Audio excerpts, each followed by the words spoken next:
Y'all don't have to look like prisoners. You're here willingly.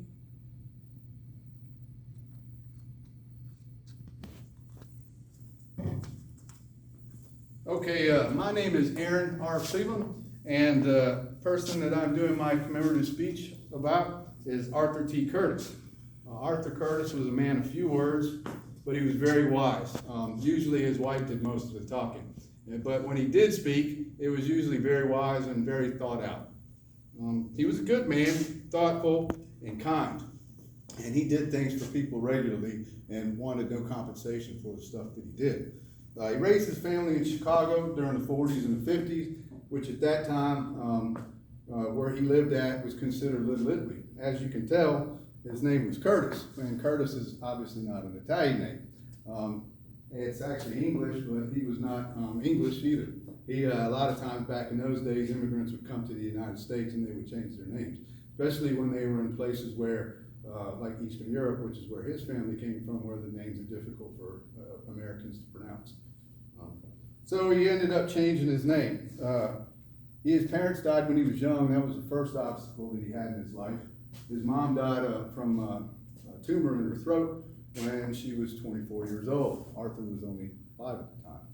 He ended up, him and his brother and his sister ended up moving to the grandmother's house and being raised by her, which doesn't mean that his father didn't play a part in his life. He did regularly, but he actually lived with his grandmother.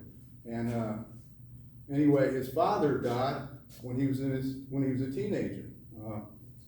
Nobody knows for sure how or why.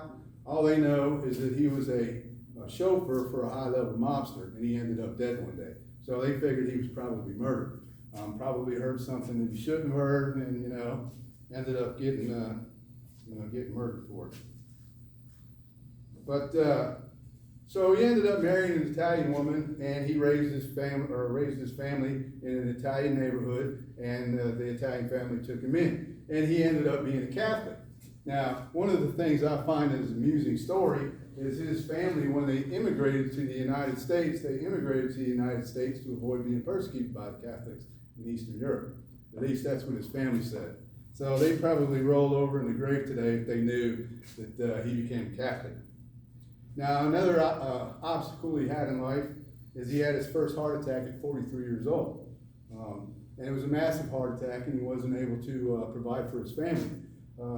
His wife did everything she could, and his older children did everything they could to try to make sure that everybody had enough to eat. But it was tough times until he was healthy and could go back to work again. So he actually ended up, interestingly enough, living till he was 72 years old, even though he had his first massive heart attack at a young age. When they did the autopsy on him, they said he should have been dead 10 years ago from the condition of his heart. He was a man of high constitution. He was a jack of all trades, and he did work for his neighbors regularly without wanting any kind of compensation. He also did work for people in the church without wanting any kind of compensation. He just did it because he was a good man and he liked to be helpful to other people. One of the jobs he did a bunch of electrical work for one of his neighbors, and when they tried to compensate him, he wouldn't take it. So they ended up buying him a ring and having it engraved with his initials, AC. He wore that until he passed away at 72, and it was given to his son, who was also Arthur Curtis, which was his oldest son. So he did all these things for the church and stuff like that. Anyway, who was Arthur Curtis? Well, Arthur Curtis was my mom's father. It was my grandfather. And incidentally, that ring that he was given, I have it now. My uncle gave it to me because my initials are the same, AC.